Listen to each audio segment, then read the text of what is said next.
Hello and welcome students, আশা করি তোমরা সকলেই খুব ভালো আছো। জ্ঞানজ্যোতি কোচিং সেন্টার পক্ষ থেকে তোমাদের সবাইকে আরও একবার স্বাগত।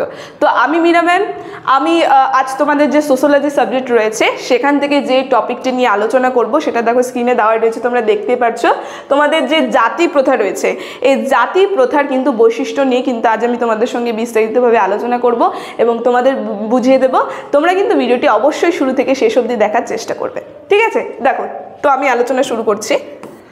প্রথমে এই জাতি প্রথার বৈশিষ্ট্য সম্পর্কে যদি আমি একটু বলি, দেখো কি বলছে এখানে, যে জাতি প্রথার বৈশিষ্ট্য হচ্ছে হলো চিরাচরিত ভারতীয় সমাজে আর কি জাতি প্রথার যে সমস্ত বৈশিষ্ট্য পরিলক্ষিত হয় তার নিম্ন স্বরূপ, ঠিক আছে? মানে নিম্নে তা নিয়ে কিন্তু এই নিচে কিন্তু পরবর্তীতে আমি এইগুলো নিয়ে কিন্তু বিস্তারিতভাবে আলোচনা করব। দেখো, সবার প্রথমে যে পয়েন্টটা চলে আসছে সেটা হচ্ছে বংশানুক্রমিক। আমরা দেখব এই যে জাতি যে রয়েছে এই জিনিসটা, এই যে জাতিক্রমিকতা জাতি প্রথার কিন্তু প্রধান বৈশিষ্ট্য হিসেবে কিন্তু বিশেষভাবে উল্লেখযোগ্য। আমরা দেখব এই যে জাতি প্রথা যে রয়েছে এর ক্ষেত্রে এই যে বংশানুক্রমিক এটা কিন্তু বিশেষভাবে কিন্তু বৈশিষ্ট্য আর কি উল্লেখযোগ্য রয়েছে। যেমন বলেছে যে কোনো জাতি সদস্য পদ বংশানুক্রমিকভাবে বা জন্মগতভাবে কিন্তু আরোপিত হয়ে থাকে। মানে আমরা দেখব এই যে জাতি রয়েছে এই জাতিটা আসে কোথা থেকে? কোনো ব্যক্তি যেই জাতিতে জন্মগ্রহণ করে সেই জাতিটাই কিন্তু তাকে বহন করতে হয়। তো জাতিটা কি বংশানুক্রমিক বলতে পারি আমরা। যেই জাতিতে যে ব্যক্তি জন্মগ্রহণ করছে তাকে কিন্তু সেই জাতিটাই কিন্তু বহন করতে হচ্ছে। তাই আমরা দেখো বলছে অর্থাৎ জাতির সদস্যপদ জন্মসূত্রে নির্ণীত। মানে এই যে জাতি যে রয়েছে এই সদস্যপদ কিন্তু একটা ব্যক্তি বা একজন কিন্তু জন্মের সময় কিন্তু তার জাতিটা নির্ধারিত হয়ে যায়, আমরা এটা দেখতে পারবো। বলেছে যে জাতি ব্যবস্থায় বংশগত বা জন্মভিত্তিক কোনো সন্তান ব্রাহ্মণের ঘরে জন্মালে ব্রাহ্মণ জাতি, আবার কোনো সন্তান ডোম মুচির ঘরে জন্মালে সেই জাতি হিসেবে কিন্তু তারা পরিচিতি লাভ করে। মানে যে কোনো একটা সন্তান যেই ঘরে বা যেই জাতিতে জন্মগ্রহণ করবে সেই সময় কিন্তু তার সেখানে সেই জাতিটা আর কি নির্ধারণ করা হয়ে যাবে। সেটাই বলছে যে কেউ বিশেষ শিক্ষা বা পদমর্যাদা অথবা সম্পত্তি লাভ করে তার জাতিগত মর্যাদার পরিবর্তন ঘটাতে পারে না। মানে কেউ একজন ব্যক্তি হয়তো অনেক ডিগ্রি বা অনেক বিশেষ শিক্ষা গ্রহণ করলো কিন্তু তাও কিন্তু সে তার জাতির যে পরিবর্তন সেটা কিন্তু সে ঘটাতে পারবে না। মানে সে যদি মুচি হয় তাও কিন্তু সেই জাতিটাই কিন্তু তাকে বহন করতে হবে। দেখো বলছে যে ব্যক্তি যে জাতিতে জন্মগ্রহণ করে আজীবন তাকে সেই জাতির পরিচয় কিন্তু বহন করতে হয়। আমরা দেখব যেই ব্যক্তি যেই জাতিতে জন্মগ্রহণ করছে তাকে কিন্তু সেই জাতিটাই ধরে কিন্তু তাকে সারা জন্ম সেই জাতিটা কিন্তু বহন করতে হয়। তাই আমরা বলতে পারি এই কারণে জাতি হচ্ছে বংশানুক্রমিক। আমরা কিন্তু এই যে জাতিগত বৈশিষ্ট্যের মধ্যে এই যে বংশানুক্রমিক যে রয়েছে, তো এর ক্ষেত্রে এই আলোচনার মাধ্যমে আমরা বলতে পারি এই যে জাতিগত প্রথা যে রয়েছে এটা কিন্তু বংশানুক্রমিক। দেখো, তারপরে আমরা দেখব অন্তঃবিবাহকারী গোষ্ঠী। এখানে আমরা কি দেখতে পারবো, বলা হচ্ছে যে জাতি, ঠিক আছে, বলছে জাতির দ্বিতীয় গুরুত্বপূর্ণ একটা বৈশিষ্ট্য হচ্ছে হলো অন্তর্বিবাহ। আমরা দেখবো এই যে জাতি রয়েছে এটা দ্বিতীয় একটা গুরুত্বপূর্ণ বৈশিষ্ট্য কিন্তু অন্তর্বিবাহ। বলেছে যে কোনো একটি বিশেষ জাতির সদস্য বা সদস্য বিবাহকালে তার নিজ জাতি ভিন্ন অন্য কোনো জাতি বা সদস্যকে কিন্তু বিবাহ করতে পারবে না। অর্থাৎ জাতি হচ্ছে একটা স্বজাতি বিবাহ ভিত্তিক। সাধারণ নিজস্ব জাতিগোষ্ঠীর মধ্যে বিবাহ হয়ে থাকে এবং এই কারণে বিবাহকালে কিন্তু ব্রাহ্মণ জাতি কোনো পুরুষ বা মহিলা বিবাহকালে স্বজাতি বা সবর্ণ জাতিগোষ্ঠীর মধ্যে কিন্তু পাত্রপাত্রী সংগ্রহণে উদ্যোগী হয়। মানে এর মধ্যে এই বিষয়টা যে বললো মানে অন্তর্বিবাহ বলেছে মানে কোনো একজন জাতি কিন্তু সে তার সেই জাতিরই অনুযায়ী কিন্তু একজন পাত্র বা পাত্রীকে খুঁজে কিন্তু বিবাহ করে, মানে অন্য কোনো আলাদা জাতিকে কিন্তু খুঁজতে যায় না, ঠিক আছে? তো সেটাই বলেছে কোনো একজন জাতি যে রয়েছে, ধরো ব্রাহ্মণ জাতির একজন পাত্র কি করবে আরেকজন ব্রাহ্মণ জাতির যে পাত্রী রয়েছে বা কন্যা রয়েছে তাকে কিন্তু বিবাহ করবে, মানে নিজ নিজ জাতির কিন্তু বিবাহ বন্ধনে তারা যুক্ত হবে, ঠিক আছে? সেটাই বলেছে। তারপরে আমরা দেখব জাতিগত, তৃতীয় পয়েন্টে আমরা দেখব, দেখো বলেছে জাতিগত বিধিবিধান। মানে আমরা দেখব প্রত্যেকটা যে জাতি রয়েছে প্রত্যেকটা জাতির কিন্তু বিধিবিধান বলতে নিয়ম কিন্তু এক এক রকমের থাকে। একটা জাতির নিয়ম কিন্তু একই রকম, মানে প্রত্যেকটা জাতির কিন্তু নিয়ম তুমি একই রকম পাবে না।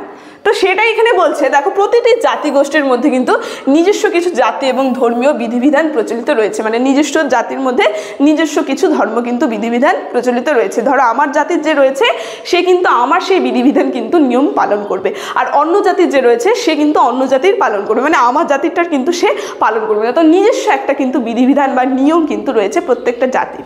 সেটাই বলেছে প্রত্যেকটি জাতিগত কিন্তু জাতিগোষ্ঠী কিন্তু তাদের নিজস্ব বিধিবিধান এবং জাতিগত মর্যাদা রক্ষার জন্য বাধ্যতামূলকভাবে কিন্তু মেনে নেয়। যেমন বিবাহ, অন্নপ্রাশন, ঠিক আছে, শ্রাদ্ধ, এই ক্ষেত্রে কিন্তু নিজস্ব যে বিধান রয়েছে, নিজস্ব যে নিয়ম রয়েছে, এগুলো নিয়ম কিন্তু জাতিগত নিয়মটাই কিন্তু তারা আর কি সেটাকে পালন করে।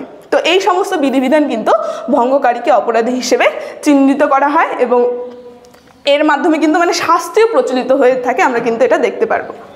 দেখো তারপরে আমরা দেখব সামাজিক সচলতার অভাব। কি বলেছে, এই যে জাতিগত প্রথার অন্যতম একটা বৈশিষ্ট্য কিন্তু সামাজিক সচলতার অভাব।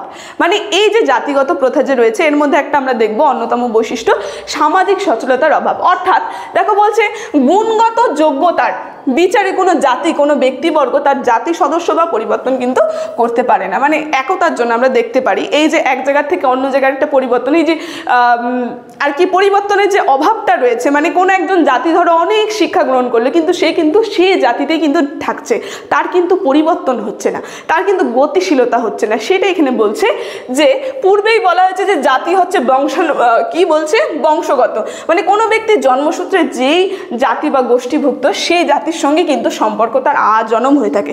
মানে যে একটা পরিবর্তন, যে গতিশীলতা যে রয়েছে কিন্তু সেই সামাজিক সচলতা বা গতিশীলতা কিন্তু আমরা দেখতে পারবো না এই জাতির ক্ষেত্রে, ঠিক আছে। মানে তাকে সেই জাতিটাই বহন করতে হচ্ছে, কোনো কিন্তু পরিবর্তন তার মধ্যে হচ্ছে না, সে যা কিছুই করে নিক না কেন।